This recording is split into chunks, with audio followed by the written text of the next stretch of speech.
Are you ready to give up on Christianity? Maybe you've stopped going to church and you've stopped reading your Bible and you've stopped talking to Jesus. Maybe there's something in you that you're over whatever this religious system has been offering you since you've been a kid.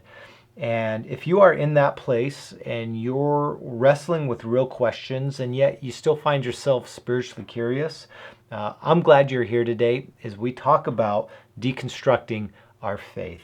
Thanks for joining in. Let's get started.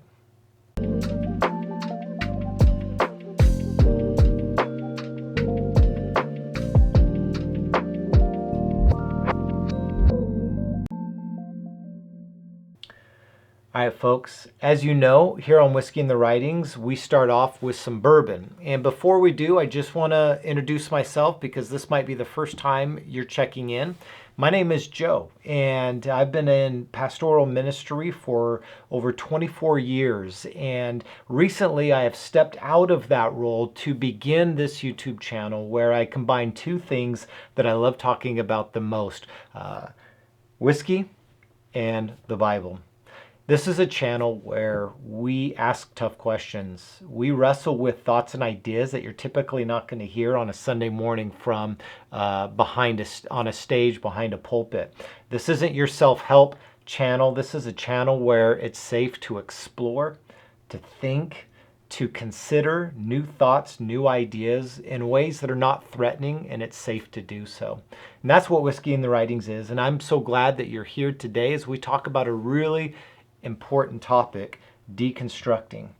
Before we do that though, we're going to introduce our whiskey for today. And because this is such a big topic and one that I'm very passionate about, I brought out one of the finest whiskeys you're going to get on the market. This is Blanton's. And it has its very distinguished look, Blanton's. Specifically the cork here at the top, it's got a little horsey on top. This is a Kentucky bourbon, and it's one of the finest you can get out there. I don't break this out very often. I bought a bottle for my daughter. She got married recently, and it was a gift to her and her new fiance, and I bought another bottle for myself, and that's what we've been drinking, and that's what I have poured today. So whatever you have in front of you, if you don't have something in front of you, pause, go get something, unpause, come back, and let's dive in. This is Blanton's Kentucky bourbon.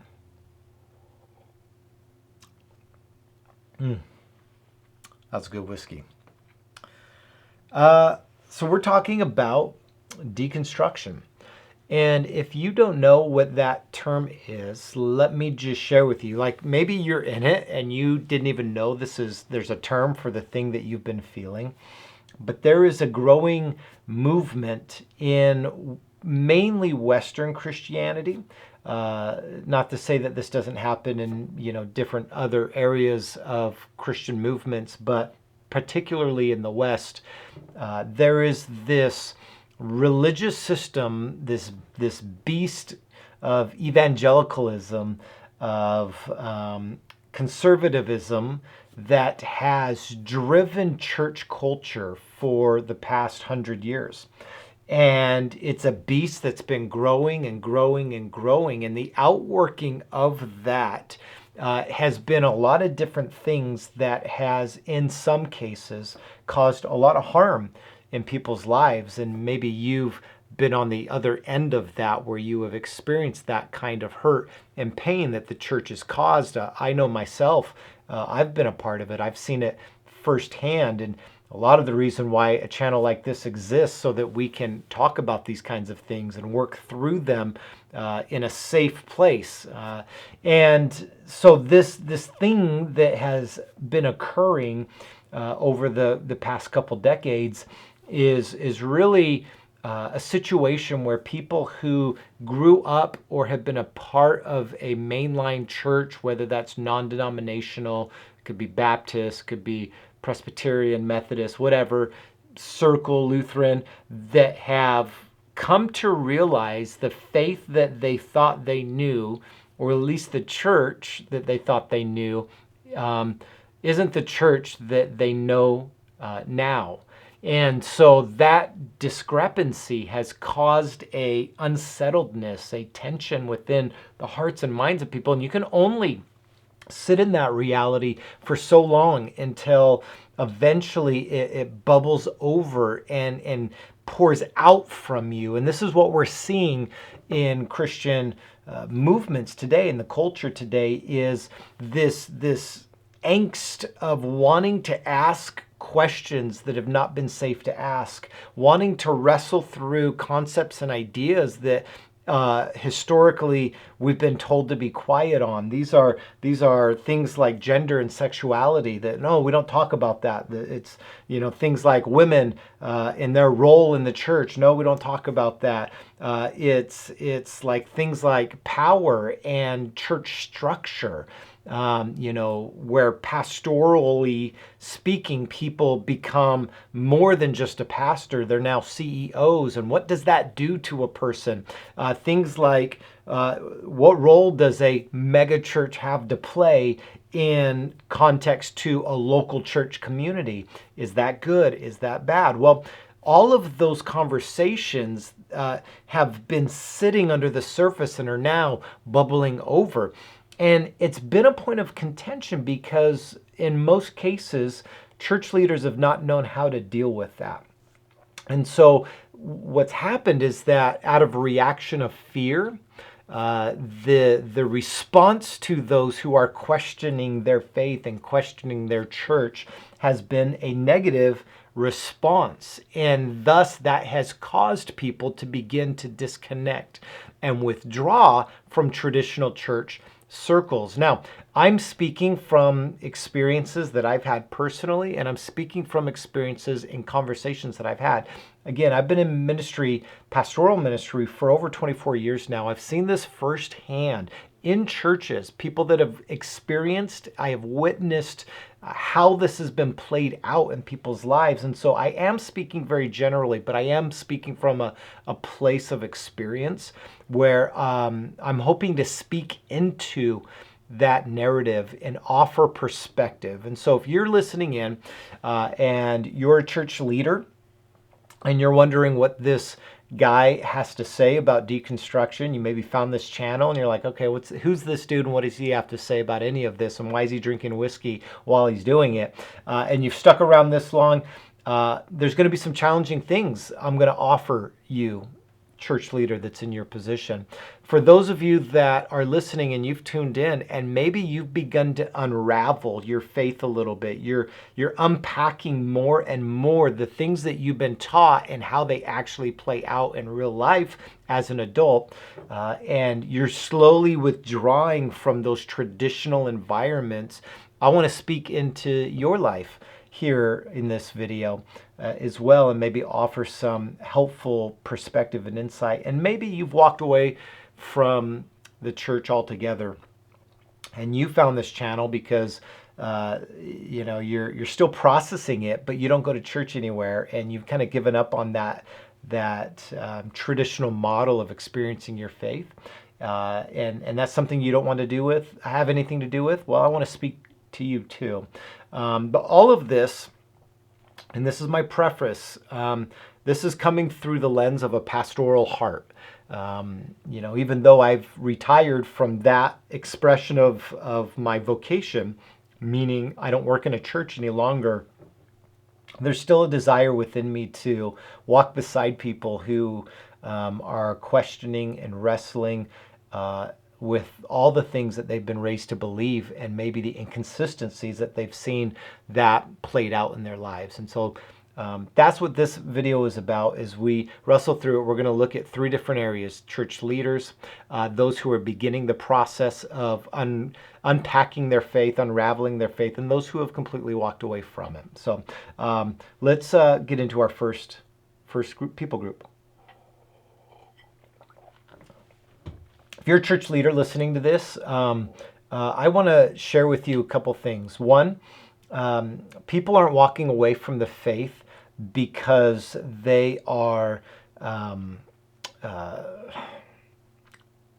giving up on Jesus. It may look like that, and it may feel like that, but that's not the case.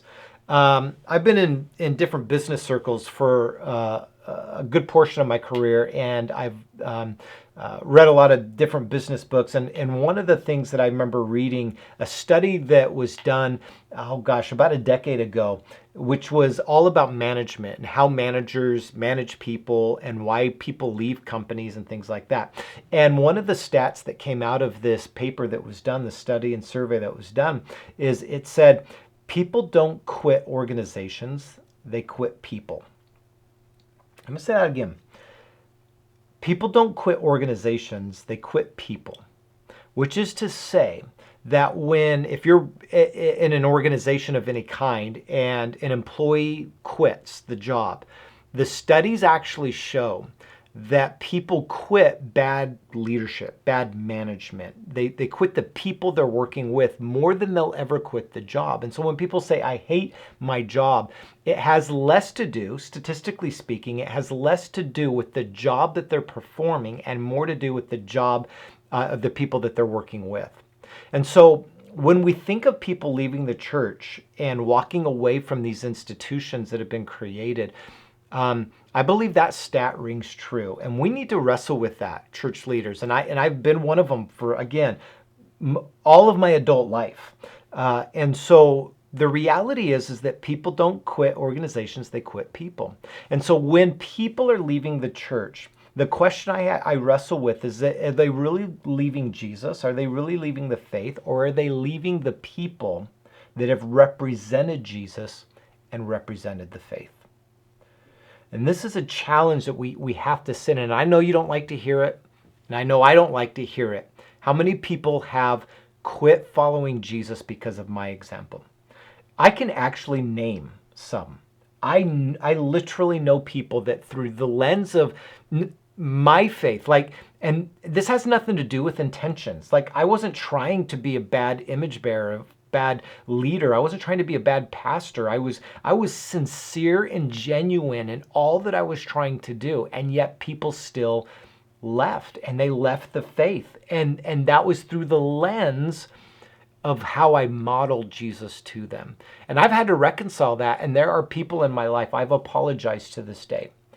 And I think, leader, if you're watching this and listening to this and you haven't tuned me out just yet, maybe instead of getting so mad and blaming people for leaving the church as if there was something wrong with them, maybe we need to look in the mirror a little bit more and go and ask the question, what kind of faith are we living, and how are we leading out in that are causing people to leave? What is it that I'm doing? How am I living? And let me follow up with this, because it's like, well, I'm not sure what I'm doing wrong, Joe, or if I am, well, I'm not doing anything wrong, right? Maybe that's your posture. But I would ask this, leader, that maybe you'd humble yourself and go ask the question. Go ask the question. Sit down at coffee with someone that's left your church, and you see them now no longer participating in faith anymore, and ask the question, can you help me understand, what role did I play in you giving up on Jesus? Did I play a role in how I lived my faith in front of you? Was there something that I taught? Was there something that I said? Was there a way that I led? Leader, if you're listening to this, my encouragement to you is to take a deep breath, and actually sit and ask questions. Before we cast judgment, before we get mad, before we start blaming, before we start saying that, all these other things are contributing to them walking away from the faith, look at yourself in the mirror and ask, what role did I play? People don't quit organizations. People don't quit churches, they quit people. Let's just put it that way. People don't quit churches, they quit people.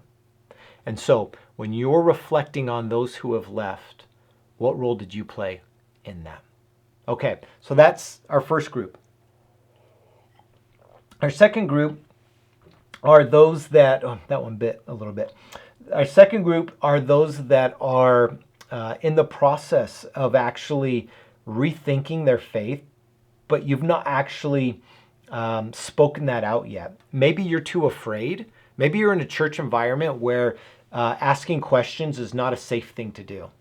And so if you were to ask a question to your pastor or leader, they would look at that as some form of lack of faith, and they would project shame and condemnation on you for even asking those questions. I was in an environment like that where, not recently, but early on in my ministry, where even asking the questions about the things that I was told to believe was an act of disobedience to my church. And if you're in that place and you're wanting to wrestle with some of the things that you're struggling to wrestle with, but you don't have a safe place to do that, let Whiskey in the Writings be a place for you. I want to be a resource for you. Feel free to leave a comment in this post and I'll reach out to you and we'll have a conversation. I'll give you a call if you need someone to talk to. But I want you to know that it's actually okay to ask questions. It's okay to be inquisitive about the things that you're choosing to believe. Don't take everything that the person says from the stage at face value. You should be able to think and to consider and to wrestle with it. Now, I know that there are a lot of great ministers out there. I know a bunch of them who do a really good job of being an authentic and transparent pastor who's willing to engage and to wrestle with the big questions. I also know there's a lot out there that are not. And I want to encourage you that your desire to know, to wrestle with, to debate is actually an okay thing. Let me share with you a story in the writings, in the scriptures, where something like that actually took place. And it's actually found in the narratives, the biographies of Jesus, and this is around Jesus's resurrection. So Jesus comes back to life. He's been dead 3 days. He comes back to life. He appears to the women and then to the disciples. And then we have a story in Luke's account of these biographies. So this is found in Luke chapter 24.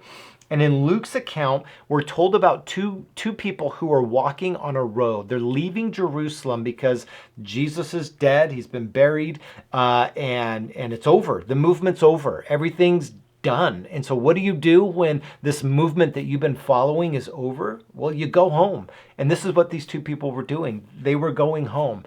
And on the road, they were having a conversation, and Jesus shows up in the middle of their conversation. Now, I want to focus in on the subject matter of their conversation. This is how Luke records this story. He says this: "Now that very day, two of them were on their way to a village called Emmaus, about 7 miles from Jerusalem.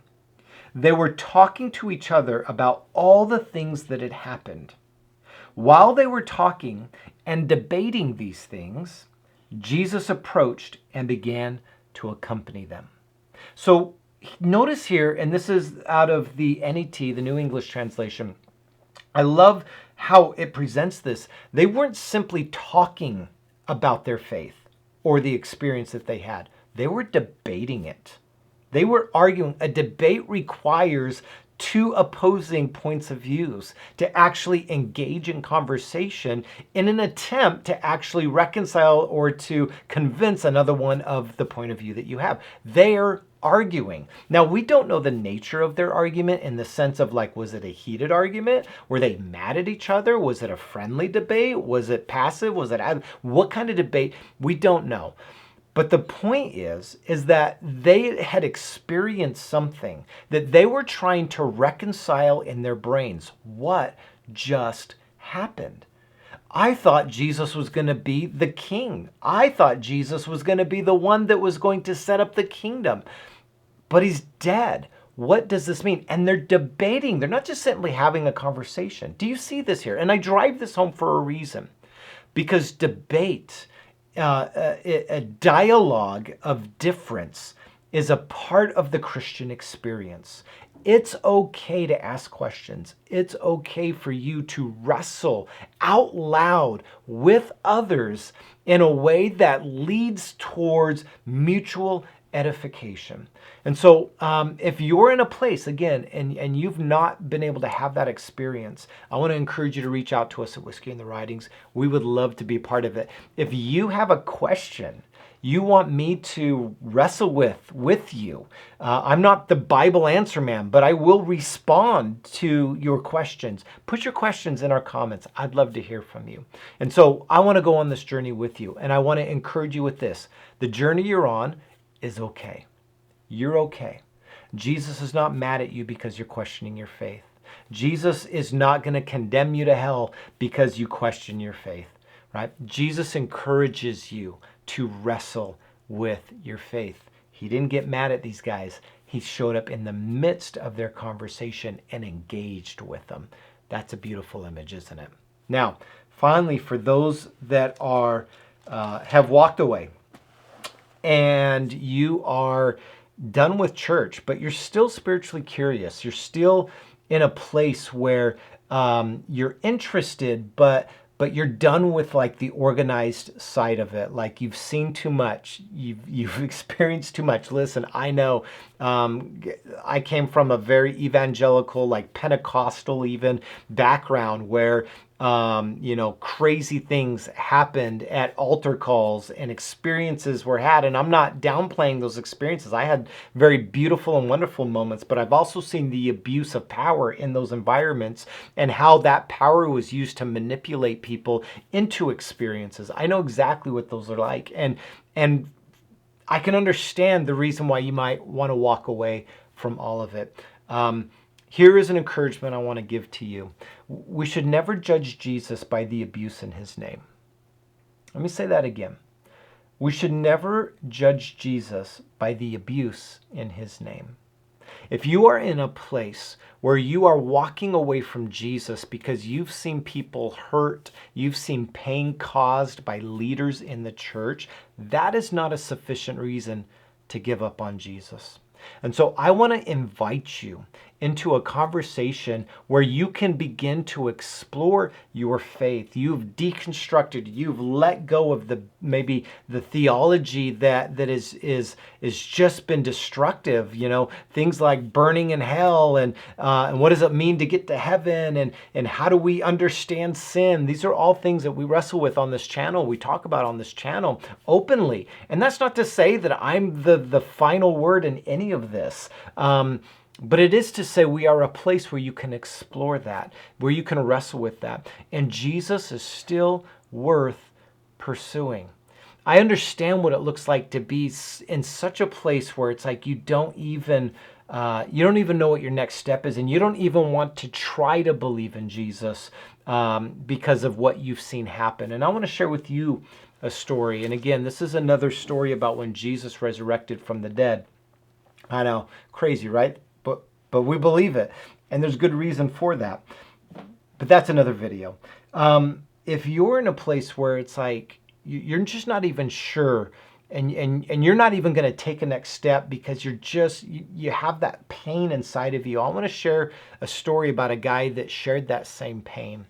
Let's put it like this. Have you ever had an experience where you spent time with someone for a prolonged amount of time, let's just say 3 years. And over those 3 years, that person invested into you and spent a great deal of time with you. And during those 3 years, you experienced amazing highs and tough lows, but you got through it together. And this person was someone who spoke life and value into you, but not only you, but also gave hope to a lot of people. And there was a promise around this person. They promised you things like, hey, this is going to be something we're going to experience forever. We're going to be together forever. This isn't going to end, and we're going to build something great together. And then all of a sudden, that person is gone.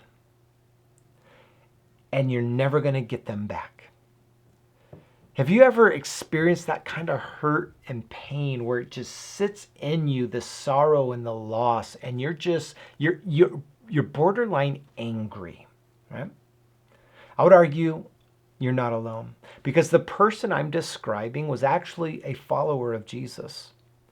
His name was Thomas.